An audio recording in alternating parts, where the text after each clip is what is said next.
Portugal is a remote country. Its continental side is sealed by the big neighbor Spain, and it faces the endless Atlantic Ocean. Its geographic remoteness is also mirrored in the soul of its inhabitants. While mentioning any other country, we can list a dozen characteristics, but we can hardly find anything to say about Portugal. As a heritage of the past, we still think of famous sailors, discoverers, and colonizers. The Portuguese themselves like to ponder on their glorious past, though the country is flourishing once again. Its borders have not been changed for 800 years. After joining the European Union, economic life and tourism picked up. More and more people discovered the coastal region of Algarve, where the beach season is from May to October. This 5.5 thousand square meter, 40-kilometer wide coastal strip, the former West Andalusia, is a direct continuation of the Spanish coast, with the same geographic and climatic advantages as Costa del Sol. What is it that makes it more special? It's the capricious rock formations which lend its unique romantic characteristic.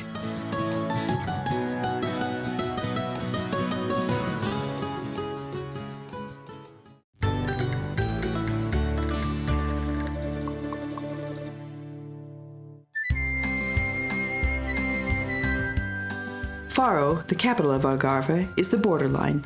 To the east, towards Spain, the coast is flat and sandy.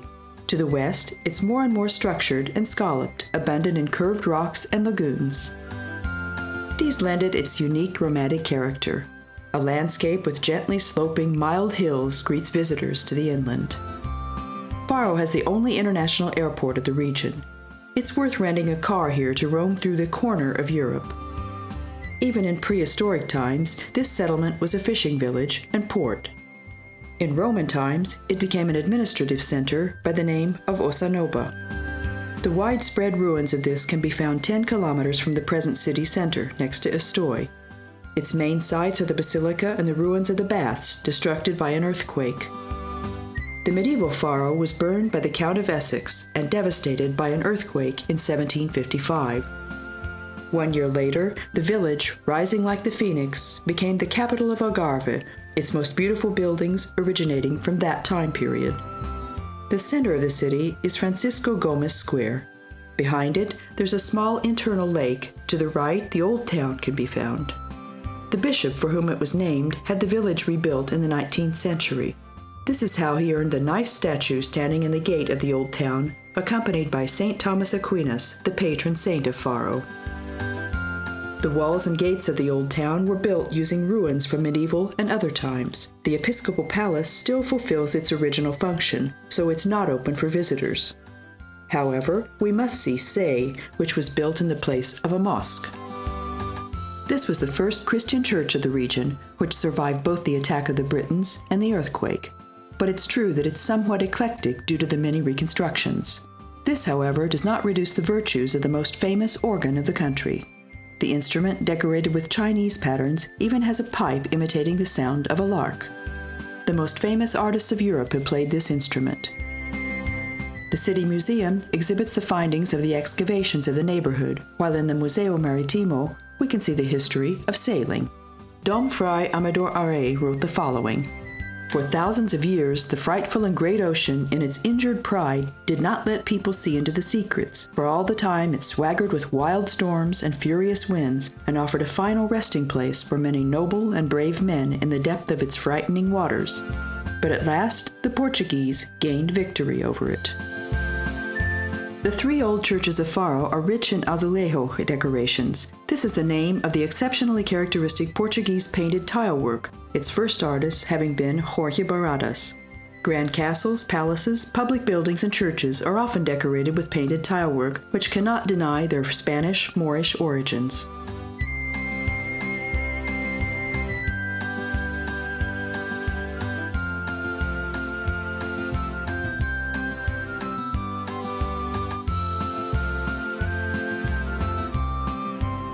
Many fishermen live in the villages near Faro, looking for bait in the wetlands and swamps.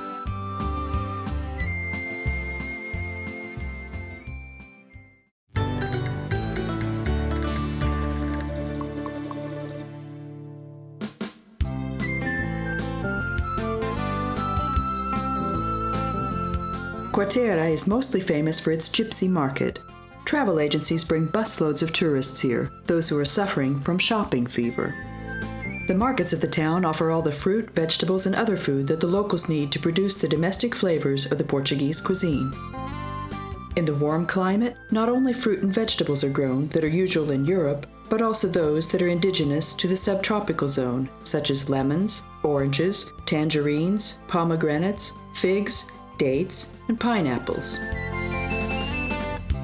The Portuguese eat relatively little meat and a lot of vegetables. In spite of this, their cuisine, although it's similar to the Spanish, is heavier and more rustic.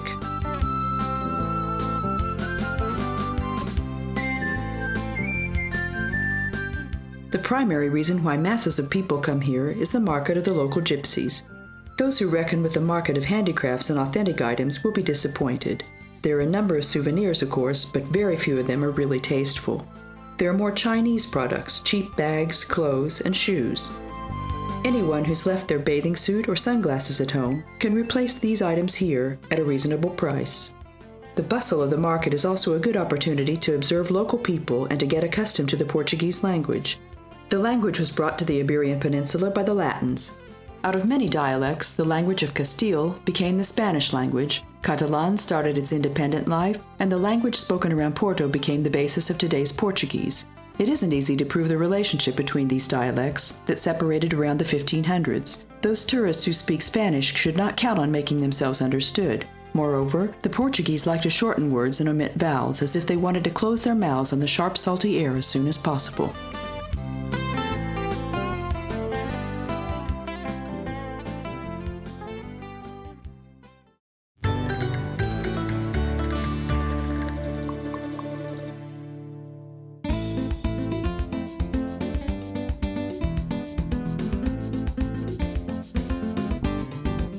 Of the holiday resorts of Algarve, the one which is most similar to the conventional European resorts is Vila Moura. This cosmopolitan town was built on a 1,600 square meter area between Faro and Lagos, with all its luxury hotels and impressive yacht port. Vila Moura, with its luxurious shops and elegant restaurants, is mostly popular with well-to-do foreigners, in spite of the fact, or this might be just the reason, that it lacks all local characteristics.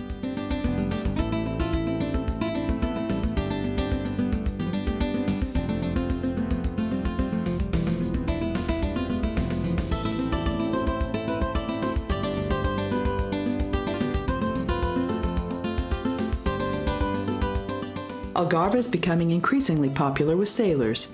It has a nice climate, the water is crystal clear, and the countless romantic little bays provide ideal places to anchor. In turn, the ports provide all the luxury and services that the passengers of these sumptuous ships are used to. In the port of Vila Moura, for example, we can find only 4- and 5-star hotels. It's possible to find all kinds of outdoor sports from horse riding to archery and from fishing to surfing.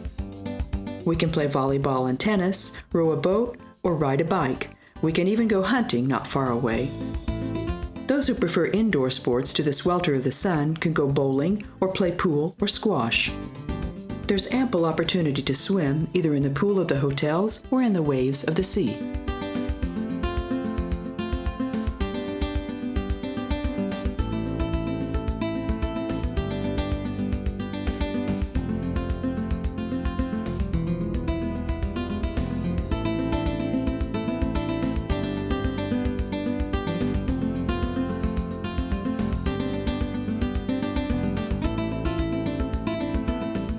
The most typical sport here, though, is golf. There are 4 extensive 18-hole golf courses with ponds, rocks, groves, and flowers. And of course, there are places for practice, golf shops, and mini-golf for the family members. Some hotels have been built on the edge of the golf courses. Next to their terraces, little golf carts are parked. The designs of these courses were made by such renowned champions of this sport as Henry Cotton, for instance.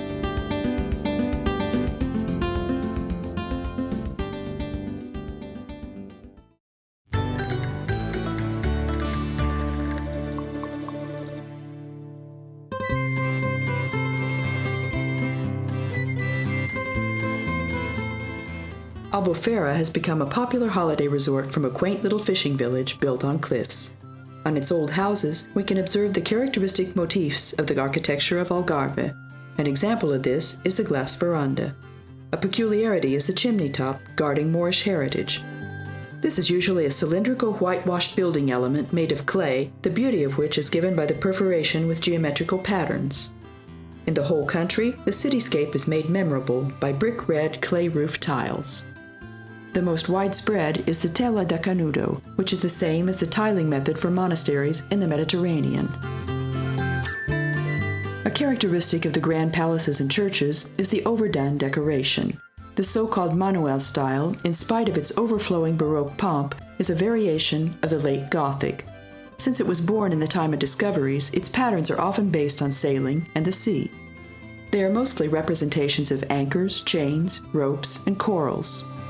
One great advantage of the Manuel style was that it harmonized well with almost any other schools of architecture.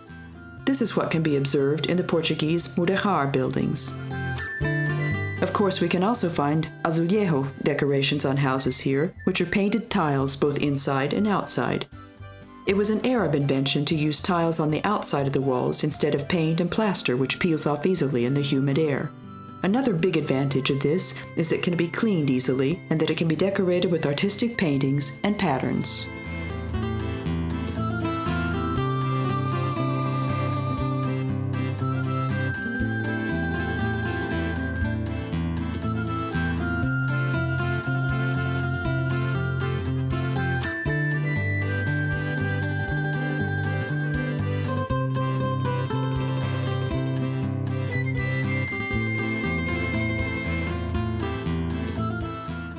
Between the old and new parts of Albufeira in the semicircle of cliffs, the sandy beach is sheltered from the winds, making it the favorite place of surfers.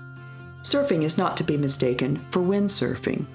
On the surfboard, there's no mast or sail. It's mostly similar to a skateboard, but it's bigger and wider. Lying prone, they row with their arms, waiting for the moment when they can stand up and ride the long waves running towards the coast. Almost everybody comes to Albufeira for the waves, even if they would like to enjoy them without using a board.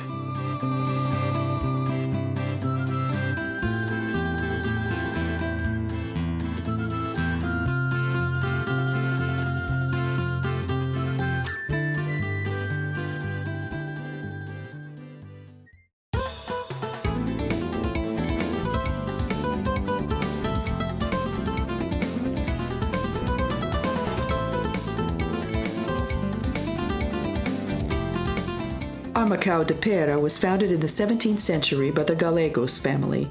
There are still not more than 2,000 people living in this lovely little town. In the old town, we can mostly find fishermen's houses. Its two churches are called Paris and San Francisco. The settlement is divided into two parts, the upper called Pera de Cima and the lower Pera de Baixo. On the sandy coast, an interesting bright spot is a secluded little fortress, which was expected to protect the local people from the attack of pirates. The 12-kilometer coastline is only besieged by tourists today.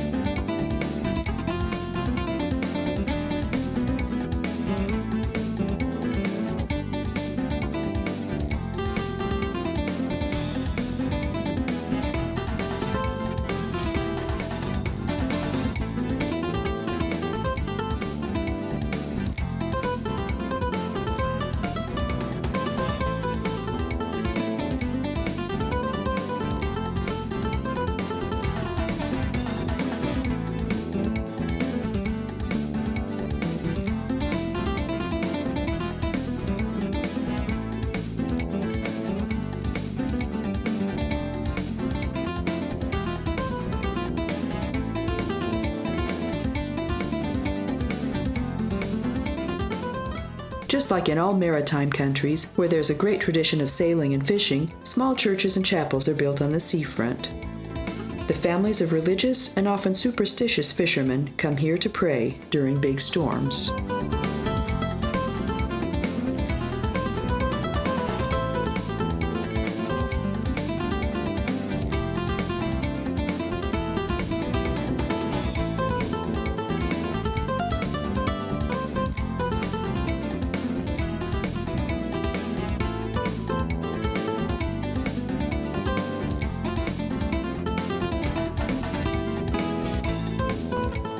The beach of Carvoeiro is framed on both sides by small houses built on the steep rocky hillside down to the water.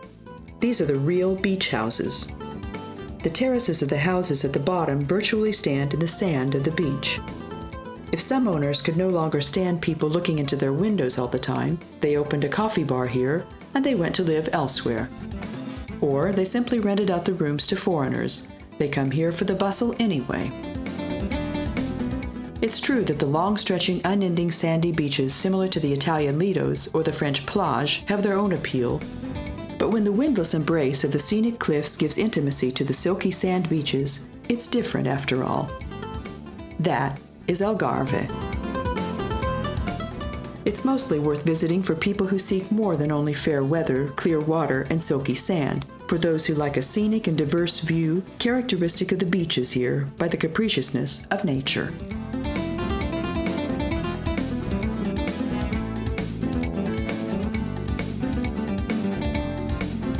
The fishing boats pulled up to the shore don't disturb the bathers. The most common kind is the 12-meter-long trawler, the Treneria, and the 5-meter crescent flat-bottom high-bowed May Luna. All of them are painted bright colors, and often an eye is painted on the bow.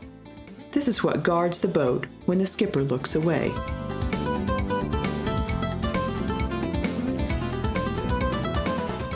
Little green shrubs and climbing plants cling in the cracks of the steep limestone cliffs on the coast, and in the water there are whimsical rock formations. The sight speaks for itself.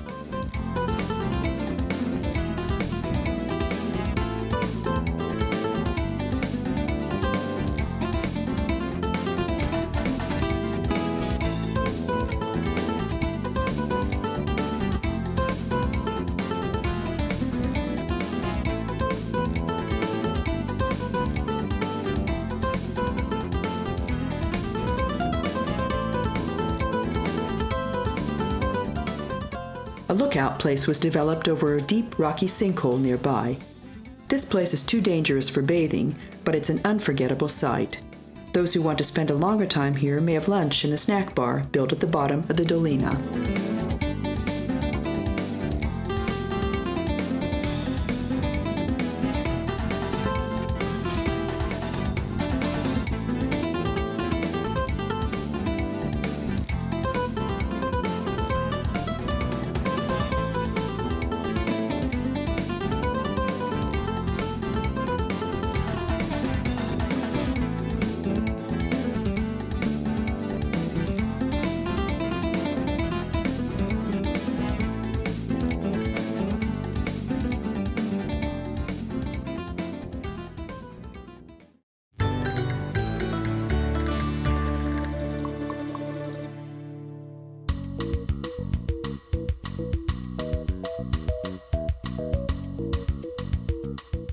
The largest holiday resort of Algarve, Playa de Rocha, rimmed with rows of hotels, can be found 3 kilometers from the city of Portimao.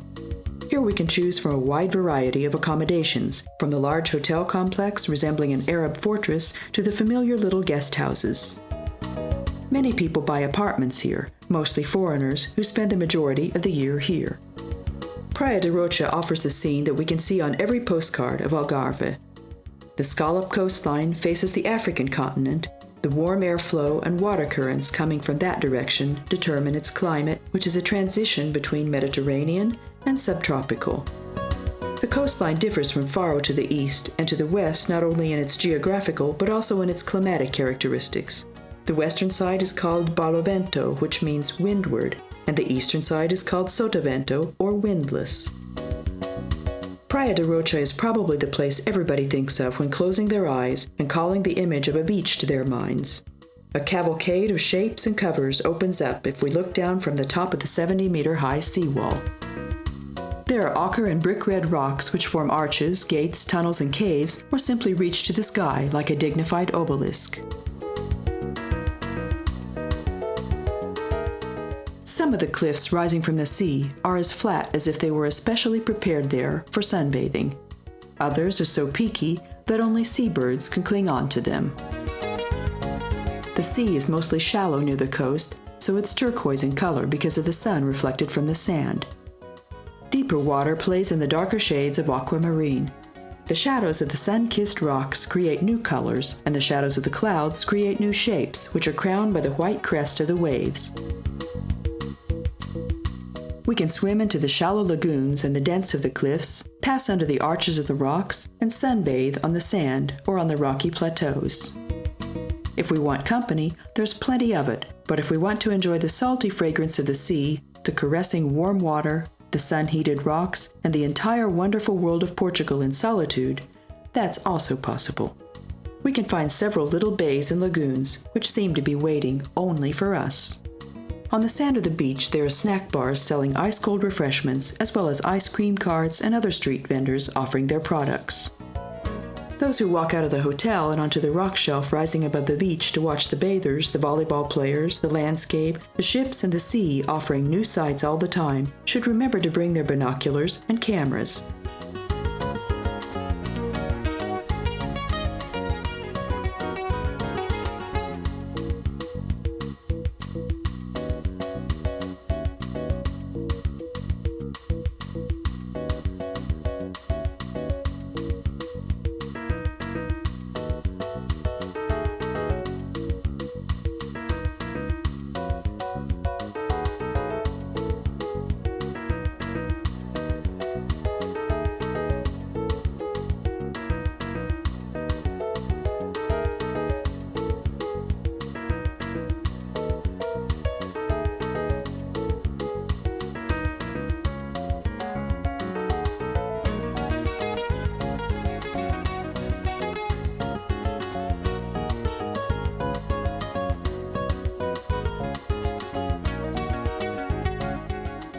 The cliffs, seemingly floating and trembling in the warm vapor rising from the sea, have inspired poets also. Sophia Breiner Anderson wrote the following in her poem, Algarve. Light floats in light. Above the dried earth, I want jellyfish, pasque flower, song and breath. And the ridge of rocks above the sea, a man carries his shadow to the hill. In the evening, carved out from cobweb light, light floats in light, and its broken lance is trembling. Not much is known about Portuguese literature beyond the country borders, although they do have a Nobel Prize winner, the poet José Saramago, who wrote his first novel at the age of 60. Lovers of sailing should by all means go to the recently built port. Here it's possible to buy or rent wonderful, colorfully painted apartments in an area full of flowers. We can even take delight in our boat lying at anchor while we have dinner on the terrace. The fenced, protected port pampers the sailors with a wide variety of services. Near the port, the historical center of town does not offer many attractions, but the main square has been renovated nicely. It feels good to sit on the terrace of a cafe in the orderly surroundings. It's a good place to wait, because from here depart the cruise ships and boats, taking visitors to the rock hollows, caves, and lagoons that can't be seen from the coast.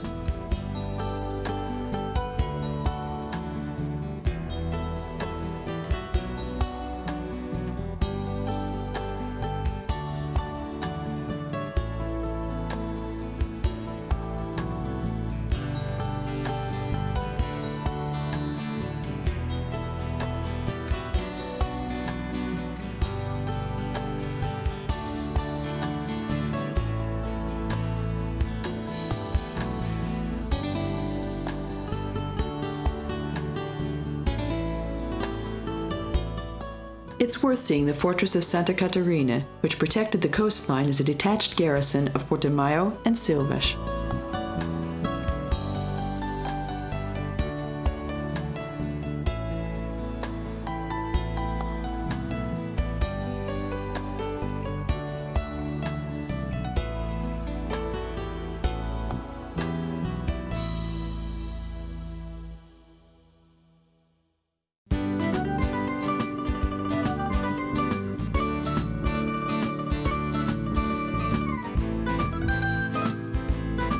All place names starting with Al denote Arab origin. Albour, or as it's called today, Alvor, was an important port and fishing town in the time of the Moors. But because there's some things that don't change, it was the same way during the Roman ages. What's more, nowadays, it's the center of sardine and tuna fishing and the fish processing and canning industry. The fact that they managed to solve this without interfering with tourism could be exemplary for all of Europe. We can see or photograph here the nicest representatives of the 10,000 fishing boats registered in the country.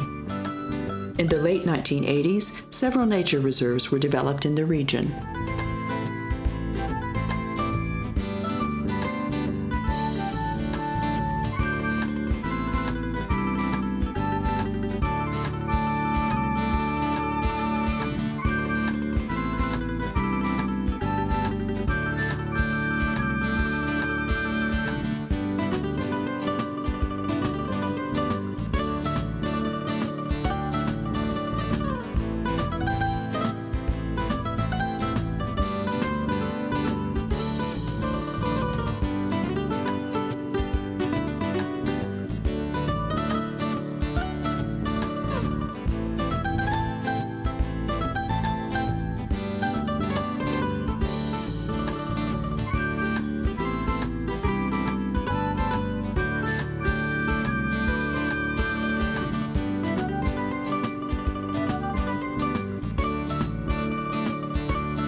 The houses of Algarve were rebuilt after the earthquake in 1755 using stones from the Moor fortress, so there's hardly anything left of the castle. However, it's worth seeing the church of Divino Salvador, which was built on a hill and is representative of the famous Manuel-style. According to this, the arch of the gate depicts a large tentacle of an octopus. In medieval chronicles, octopuses with tentacles of 15 or 20 meters are often mentioned, which were considered to be tales or legends for centuries, until the end of the 20th century when several specimens appeared in the Atlantic Ocean. The application of sea patterns was common in the local architecture. However, the use of wantonly interwoven vines and leaves show North African and Arab influence. It's good to know that there are at least as many things in which the Portuguese differ from the Spanish as what they have in common. By far, they're not that cheerful, open, and exhibitionist, but more forbearing, emotional, moderate, honorable, and slow people, in whom the collective spirit, the love of family, and home country is very strong. However, they also like to celebrate, so almost every week there's a state or religious festas, or holiday.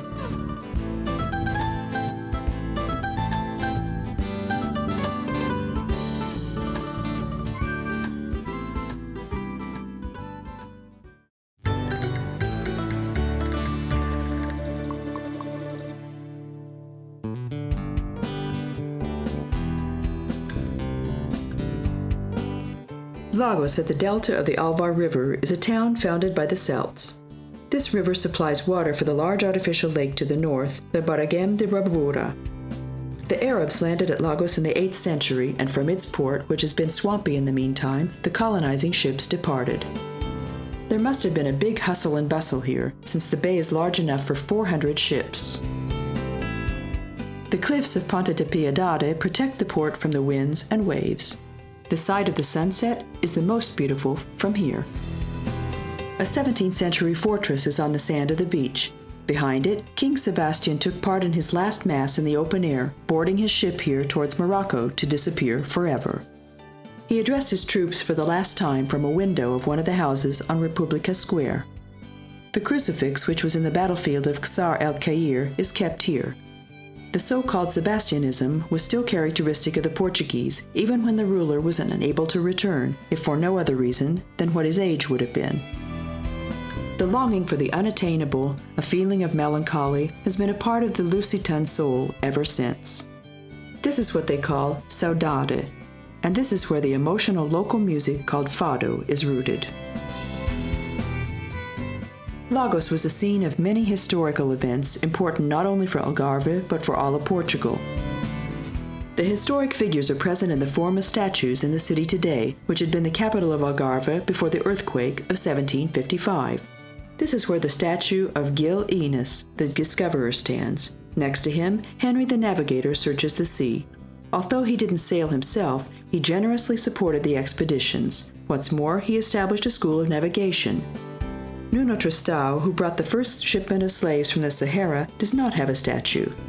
There is a memorial plaque, however, marking the place of the first European slave market under the arcades of the Rua de Senhora de Graça.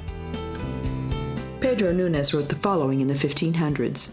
There can be no doubt that the sailings of the last 100 years departing from this kingdom were the most wonderful and bravest enterprises, and no other people can boast of similar.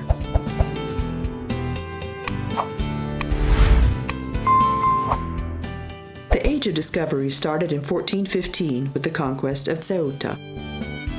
This was followed by other expeditions along the coasts of Africa, which were motivated by the hope for profits and the hatred of the Islamic religion at the same time. The gold of Guinea and the black slaves brought from the Sahara both meant serious profit, but the real golden age started when Vasco da Gama reached India. This meant that Portugal gained a monopoly for the trading of spices, had the Indian Ocean and its marginal seas under its control, and established a colonial capital in Goa. Then Pedro Álvares Cabral led Brazil under Portuguese rule, and by this the country became such a sea power against which even the Dutch or the British could not stand up, perhaps the Spanish at most. A book entitled The Glory and Victory of the Lutizans from the mid-1500s reads as follows. It was the Portuguese who reached Calicut to create trading and make contracts. They won victories on the Atlantic, Ethiopian, Persian, Indian, and the Boreal seas. They took hold of the spices, pearls, and diamonds, and they brought down the elephants and rhinoceroses of the East and the tigers of Malacca. They revealed many secrets of nature for scientists. They found new stars, sailed on unknown seas, and in unknown climates. They unveiled the ignorance of old geographers. Columbus lived in Portugal for years. He perfected his mastery of geography here and his knowledge of sailing. With his route plan, he first turned to John II, who did not support him, so the expedition departed under the Spanish flag. 5 years later, Vasco da Gama started his journey to India, sailing around Africa. The epic poem Lusíads, the gem of Portuguese literature translated to every civilized language, is about this journey. Pedro Álvares Cabral reached Brazil in April 1500. It's due to the colonization of this large country that the Portuguese language is still the 6th in the list of languages spoken by the most people. Magellan started his journey 20 years later to India and the Spice Islands. His tragic fate was commemorated in an excellent novel by Stefan Zweig. Magellan, on one hand, proved that the earth is round. On the other hand, he started the process of colonization. The conquest of Africa, Asia, and America marked the golden age of Portugal and Spain. Treasures of the conquered lands were transported to Europe mostly by the Portuguese. Already John II reigned over such a land in which the sun never set. The wind compass of Rosa dos Ventos, with its diameter of 43 meters, which had allegedly been made by Henry the Navigator, can be found in the nearby Sagres.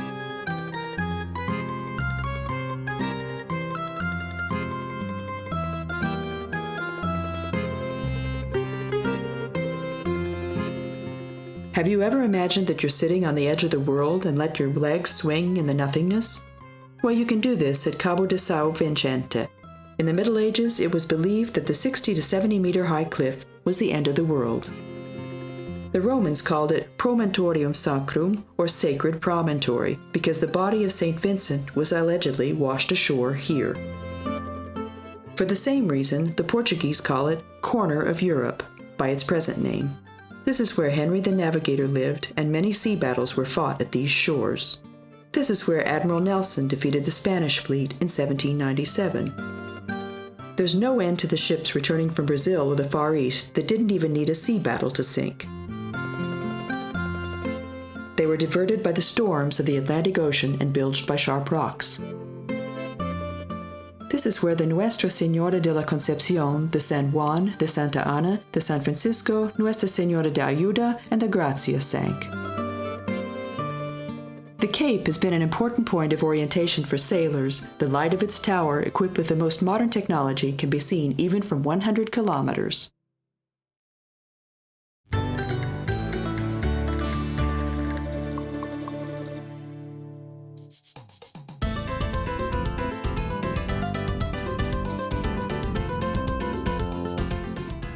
The The name of Algesur and its castle built on the hilltop originates from the Arabs. Among the ruins of the 10th century fortress, only a cistern and some towers have remained undamaged. However, the view of the neighboring villages and further of the mountain range of the Serra de Monquique is wonderful. They say that the Christians conquered the town under the leadership of Pedro Perez Correa when the Arabs, according to their custom, went to the coast to bathe during the night of the 29th of August. The most beautiful songs, the fados, originate from Algesur, and these are presented most emotionally by the local girls. By car, we can quickly reach the romantic and deserted coastline, exposed to the strong currents of the Atlantic Ocean. We can look down from a dizzying height at the bathers among scenic cliffs. On the Playa de Arefana and the Playa de Monteclérigo, there's no trace of the mild, sandy beaches. The towering waves lash their white spray against the sharp, wild rocks. The nearby Playa de Odacaixe is a favorite place for professional surfers.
The volcanic mountain of Serra de Monchique protects Algarve from the cold winds.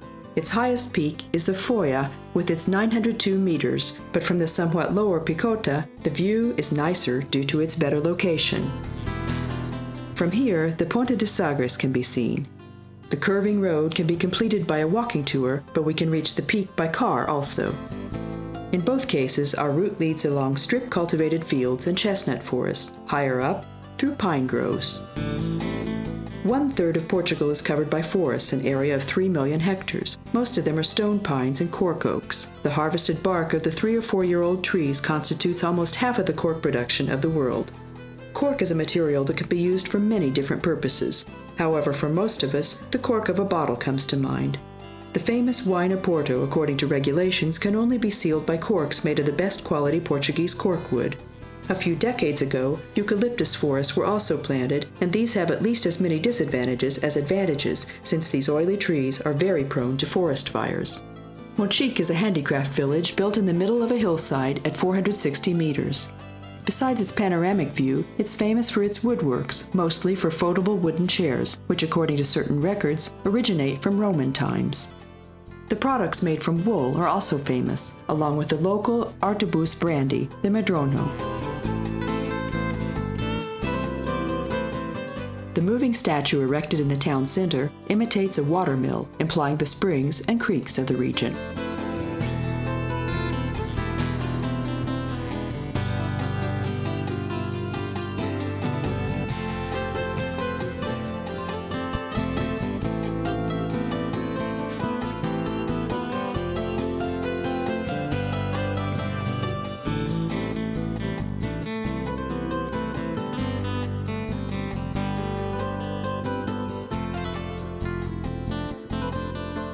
Igreja Matriz, the 16th century Manuel-style church, and the ruined Franciscan monastery on the hillside are beautiful.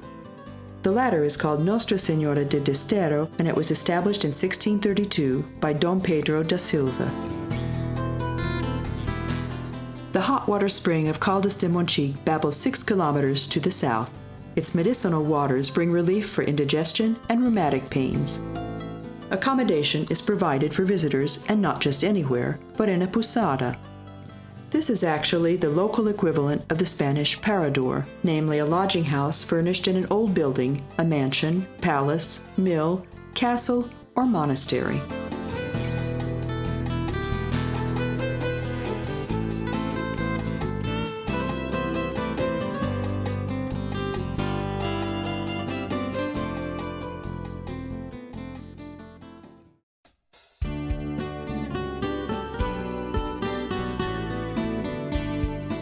The lovely city of Silves, crowned by an Arab fortress, lies on the bank of the Arade River, among slopes abundant in orange and lemon groves. Near the holiday resorts of Algarve, we find an impressive fortress built of red stone that matches the Moor monuments of Spain. As we learn from the work of Idrissi, Arab traveler and historian, the Arabs made Silves their capital by the name of Zelb. They praised not only the beauty of the city, but also its culture. It was considered to be the home of poets, historians, and orators. In the 8th century, it belonged under the Caliphate of Damascus. Around 1027, under Ibn Mozayn, it became an independent province.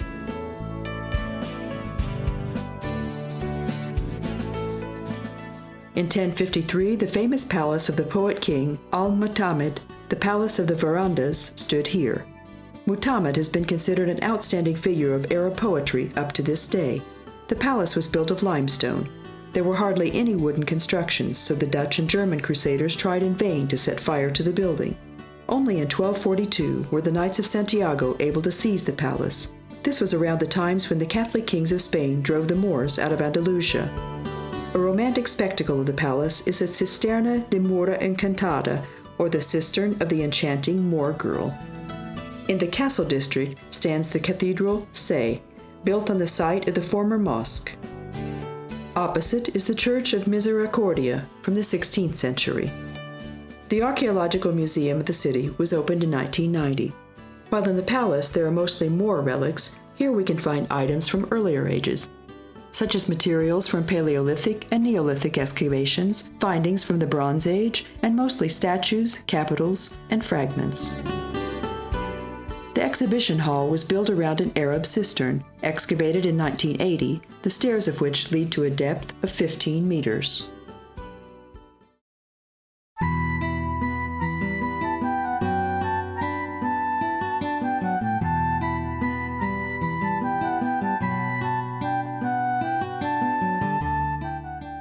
A scenic serpentine mountain road leads to the neat little village of Alte. The ornamented Nossa Senhora de Assunção rises above the whitewashed little houses. From here, the Fonte Grande, the continuation of the Alta River, is only a 10-minute walk. It's a popular place for excursions. From here, hikers and jeep safaris depart to the untrodden paths of the mountains of this region. Besides the 5-meter-high waterfall of Queda de Figaro, we can also find an old watermill converted into a restaurant. The Cross of Portugal stands between Silves and Alte. The 3-meter-high Renaissance Cruz de Portugal, richly decorated with engravings, was donated to the city by Manuel I when the body of John II was taken from the Cathedral of Silves. Today, he is in his final resting place in the Dominican Abbey of Batalha, next to John I and his English wife, Philippa of Lancaster, and next to Henry the Navigator.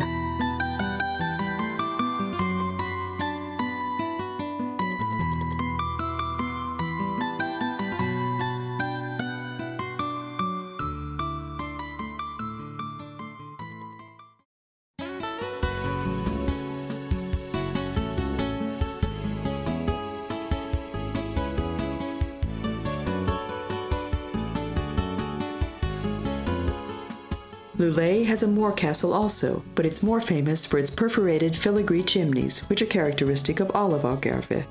However, the nicest can be found here. The little market town, also known for its craftsmen, is becoming the commercial center of the region. The axis of the town is a wide avenue, with a line of trees in the middle with shops lining both sides.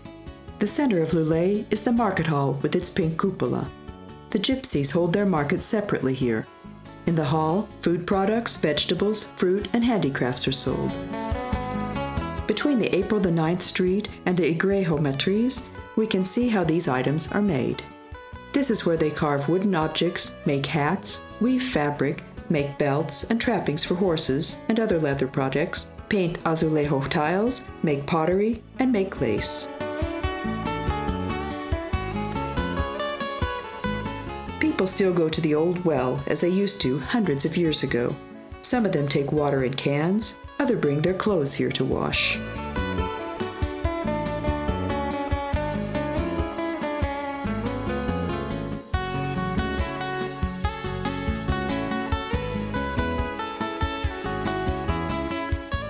At the table of the cafe, a regular guest is a statue of a local poet, proving that Lulé has given not only craftsmen to the country.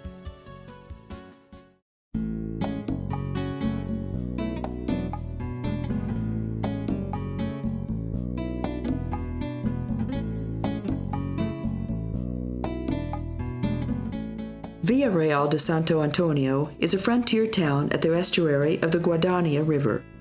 Here there is ferry traffic between Portugal and Spain. It was devastated by a seaquake in the 18th century. Marquis of Pombal had it rebuilt. In front of the church on the main square, there's an obelisk erected in honor of him, reaching to the sky. A lighthouse rises at the end of the mole. The port enjoys considerable commercial traffic, mostly tin and copper is shipped abroad. The processing of fish is a traditional trade here. The tuna festival held in June is very famous. The water of the beach of the town, the Monte Gordo, is the warmest in all of Portugal. Castro Marim is only 3 kilometers from Santo Antonio, where a medieval castle and the ruins of the 17th century fortress can be visited.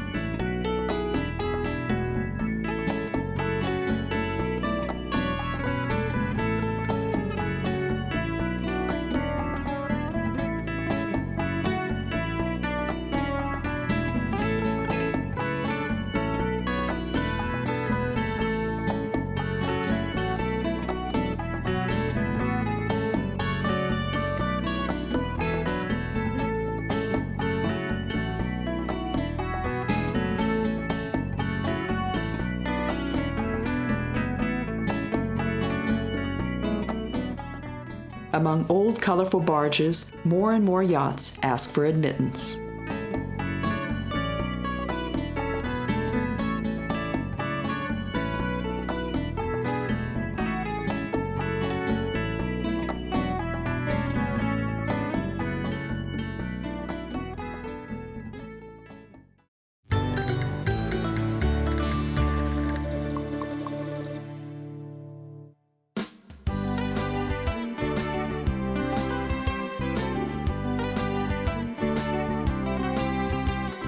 In Tavira, a town that lies on the banks of the Gilao River, many old churches and mansions can be seen.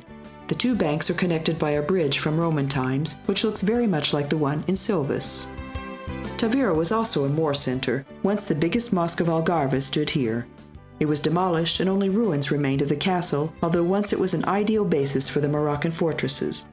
Moreover, it played a significant role in the battles against the pirates. Tavira is famous for its tuna fishing today. In spring, the fishermen observe the schools of fish swimming towards the Mediterranean Sea.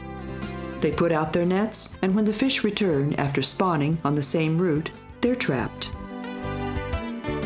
1 or 2 decades ago, fishermen used to jump into the water to kill these fish, sometimes as big as 400 kilograms, in physical battle. However, today, only factory fishing and canning remains. Ria Formosa has been a nature reserve since 1987. From the center of Tavira, we can sail here to the world of swamps, sand dunes, reefs, and reeds. The warm water of the lagoon is full of oysters and other edible sea creatures. There's even mussel farming due to the favorable conditions. Numerous rare and protected types of waterfowl live in Ria Formosa. Great egrets, red-beaked pochards, flamingos, sea mews, and Eurasian coots, for example. Some North European birds also like to spend the winter here. A bird hospital was developed in Quinta da Marine, 3 kilometers from Ohio, and this is the center of education for natural science. This is from where once salted fish, which the famous garum was made of, was shipped to the Roman Empire. This less appetizing condiment was made of the intestines of salted fish, rotted in the sun. In Quinta de Marim, the Portuguese water dog, Cão de Água, is bred, an animal on the verge of extinction.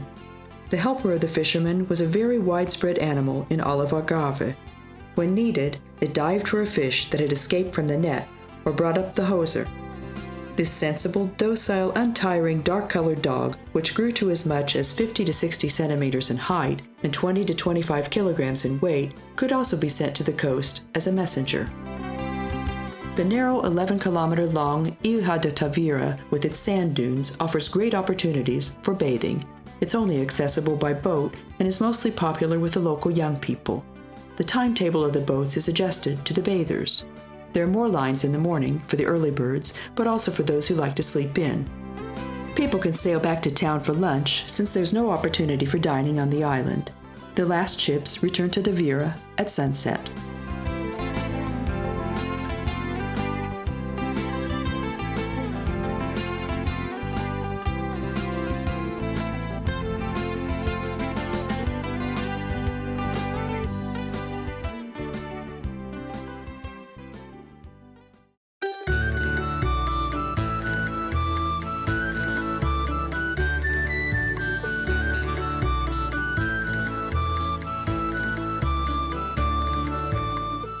The narrow roads protecting from the flaming sun and the box-like white houses with their flat roofs inspire the atmosphere of an African oasis. The biggest fishing port and canning factory of the region can be found in Ohio. A few years ago, donkeys walking in the water carrying baskets of fish were a common sight. The village was raised to the rank of a town in 1808 after 17 fishermen under the leadership of Gorocho and Nobre sailed to Rio de Janeiro without a map, to be the first to let the exiled king know of the departure of Napoleon's troops.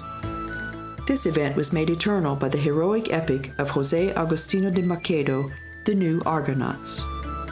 Another famous spectacle of the town is the Festival de Marisco, or the Festival of Seafood, which is held in August every year. At this time, the tables lined up at the port groan with seafood, each more delicious than the other. There's lobster and crayfish, oyster and octopus, sea urchin and caviar, fish, clams, and calamari. It becomes lively only for the time of the festival. Otherwise, calm and tranquility await the visitors all year round.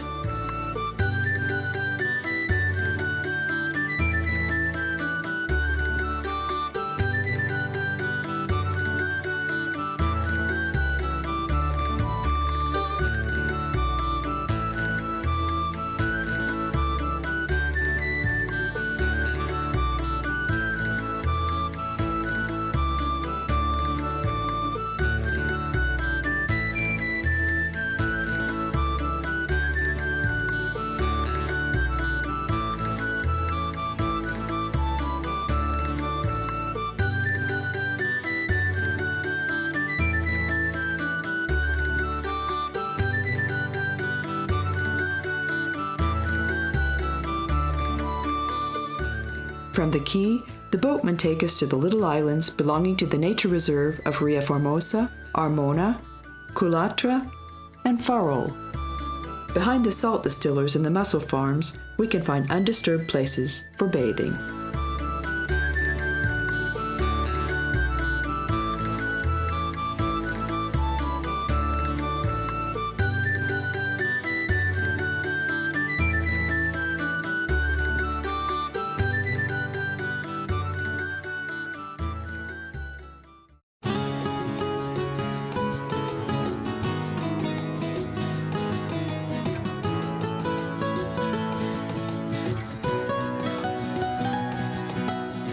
The two famous sites of Estoy are separated by a 10-minute walk and 1,800 years in time. One of them is the Melreyes group of buildings from Roman times. The other is a Palacio Estoy. The palace, standing not far from the main square, was built in Rococo style, which makes it unique in the region. The nobleman who saw it in a dream died shortly after the construction started. More than half a century later, it was finished by a wealthy local resident according to the original plans. This building brought a Vicomte rank to the owner and fame to Domingos de Silva Meira, the architect. Nearly a century later, today the palace is in need of renovation again, which is being done by the local government. However, the garden of the palace, ornate with palm trees, is still open to visitors. On the lower terrace, surrounded by orange groves, stands a little house with blue and white tiles, which is ornamented by a replica of Canova's Three Graces. On the main terrace, the Patamar de Casa do Presepio, fountains depicting nymphs and statue niches covered with tiles may be seen.